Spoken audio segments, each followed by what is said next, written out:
কখনো কি তোমার লাইফে এমন কোনো মানুষ এসেছে যা তো তোমার সামনে তোমার নামে অনেক সুন্দর সুন্দর কথা বলে, কিন্তু তোমার পিছনে তোমাকেই ছুরি মারে?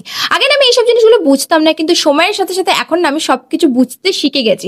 আর এটাও বুঝে গেছি সবাই না তোমার আসল বন্ধু হয় না, কিছু কিছু শুধু নামেরই বন্ধু হয়। তো আজ আমি তোমাদের সাথে শেয়ার করবো আমার স্কুল লাইফের কিছু ঘটনা, যেগুলো আমি আগে কোনোদিনও কারোর সাথে শেয়ার করিনি। তো স্কুল লাইফে না আমার এমন কিছু বান্ধবী ছিল যাদেরকে না আমি আমার অনেক ভালো ফ্রেন্ড ভাবতাম, আর তাদের সাথে আমি সবকিছু শেয়ার করতাম। মানে রোজ স্কুলে গিয়ে তো আমরা একসাথে বসবোই, মানে আমাদের ঠিক করা থাকতো যে মানে আমরা বেশিরভাগ না স্কুলে গিয়ে সেকেন্ড অ্যান্ড থার্ড বেঞ্চ, ঠিক আছে, স্কুলে গিয়ে সেকেন্ড আর থার্ড বেঞ্চেই বসবো, মানে আমরা সবাই একসাথে বসবো।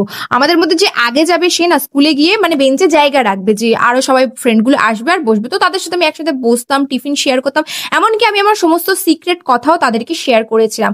আমি তাদেরকে অনেক ভালো ফ্রেন্ড ভাবতাম, আর আমি এটা ভাবতাম যে আমাকে আর কেউ বুঝুক বা না বুঝুক, এরা আমাকে নিশ্চয়ই বুঝবে। আর ওদেরকে না আমি চোখ বন্ধ করে বিশ্বাস করতাম। কিন্তু আমি না ধাক্কাটা তখন খেলাম যখন আমি জানতে পারলাম অন্য স্টুডেন্টদের মুখে, মানে অন্য কারোর মুখে, যে এরা আমার সামনে তো আমার নামে অনেক সুন্দর সুন্দর কথা বলে, কিন্তু আমার পিছনে আমাকে নিয়ে উল্টোপাল্টা কথা বলে।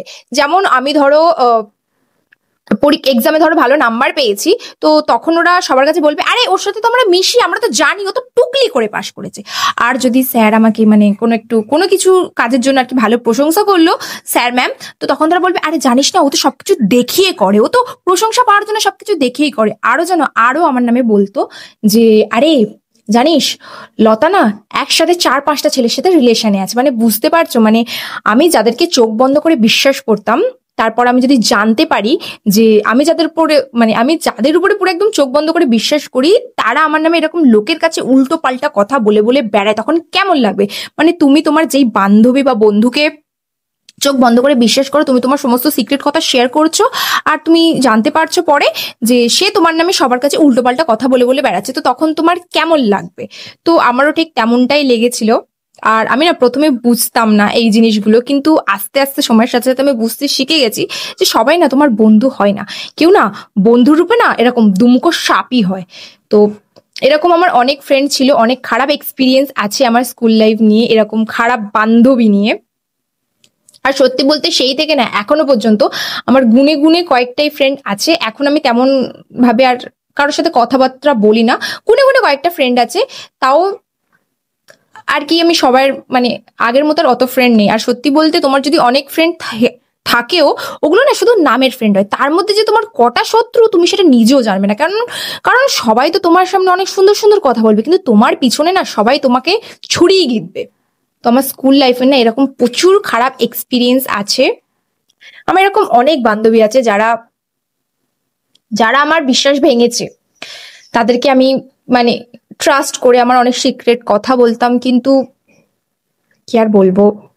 তোমার এই কথাগুলো আমি কোনোদিনও কারোর কাছে শেয়ার করিনি, আজ আমি তোমাদের সাথে শেয়ার করছি। আর আমার মনে হলো যে তোমাদের সাথে শেয়ার করা উচিত, কারণ মানে আমি তো তোমাদের সময়টা পেরিয়ে এসেছি না, তো তোমরা যদি আমার থেকে কিছু শিখতে পাও, তো আমি না তোমাদেরকে একটাই কথা বলতে চাইবো, তোমাদের যদি এরকম কোনো বন্ধু বান্ধবী থাকে যে তোমার সামনে তো তোমার নামে অনেক সুন্দর সুন্দর কথা বলে, কিন্তু অন্যের কাছে তোমাকে নিয়ে উল্টোপাল্টা কথা বলে, তো আমি বলবো এখনই তোমরা সেই সব বন্ধু বান্ধবীকে নিজের লাইফ থেকে না পুরো একদম আউট করে দাও। কারণ তারা না কখনো তোমার ভালো চাইবে না, তারা সবসময় এটাই চাইবে যে কিভাবে তোমার খারাপ করা যায়। আর তোমার ভালো তারা কিছুতেই দেখতে পাবে না, কিছুতেই। যেমন আমার সাথে হয়েছে, আমার সাথে ভালো কিছু হলে তারা কিছুতে সহ্য করতে পারতো না, এক্সামে যদি ভালো নাম্বার পেতো টুগলি করেছে, একসাথে 4-5টা ছেলের সাথে রিলেশনে আছে। মানে বুঝতে পারছো তো কিরকম বাজে একটা এক্সপিরিয়েন্স।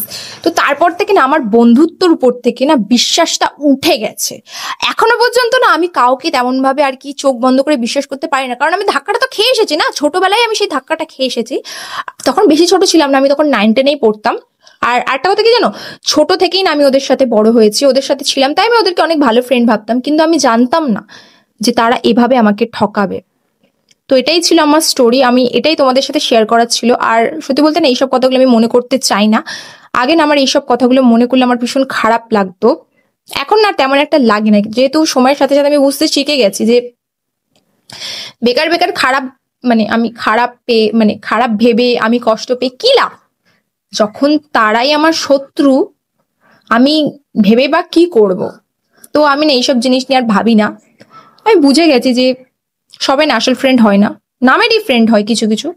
তো এখন আমার যে কটা ফ্রেন্ড আছে গুনে গুনে, তাদের সাথে আমার ভালো রিলেশন আছে, বাট তাদেরকেও আমি পুরোপুরি চোখ বন্ধ করে ব্লাইন্ডলি ট্রাস্ট করি না। আর হ্যাঁ, আমি তো তোমাদেরকে অনেক ভিডিওতে বলেছি যে আমার বেস্ট ফ্রেন্ড আছে প্রিয়া। তো প্রিয়ার সাথে যখন আমি ক্লাস 11-এ পড়ি তখনই আমি প্রিয়ার সাথে আমার দেখা। তো প্রিয়া আমার বেস্ট ফ্রেন্ড। তো সত্যি বলতে প্রিয়ার সাথে প্রথম প্রথম যখন আমি ফ্রেন্ডশিপে আসি তখন ওকে আমি চোখ বন্ধ করে বিশ্বাস করতাম না, কিন্তু ধীরে ধীরে বুঝলাম না এ আমাকে সত্যি অনেক বেশি বোঝে, তাই প্রিয়া এখন আমার বেস্ট ফ্রেন্ড আছে। কিন্তু বাকি আমি যাদেরকে আমার বেস্ট ফ্রেন্ড, খুব ভালো ফ্রেন্ড ভাবতাম না, তারা আমাকে প্রচুর কষ্ট দিয়েছে, মানে যেগুলো আমি কোনোদিনও ভাবতেই পারিনি। যাই হোক, তো এটাই ছিল আজকের আমার স্টোরি। তবে আমি তোমাদেরকে বারবার করে একটাই কথা বলবো, তোমাদের লাইফে যদি এমন কোনো তুমুকো সাপলা ফ্রেন্ড থাকে না, তাদের সাথে আর কোনো রিলেশন রেখো না, নিজের লাইফ থেকে পুরো আউট করে দাও, কারণ তারা কখনো তোমার ভালো চাইবে না। ঠিক আছে, তো চলো, এটাই ছিল আজকের মতো এই পর্যন্ত।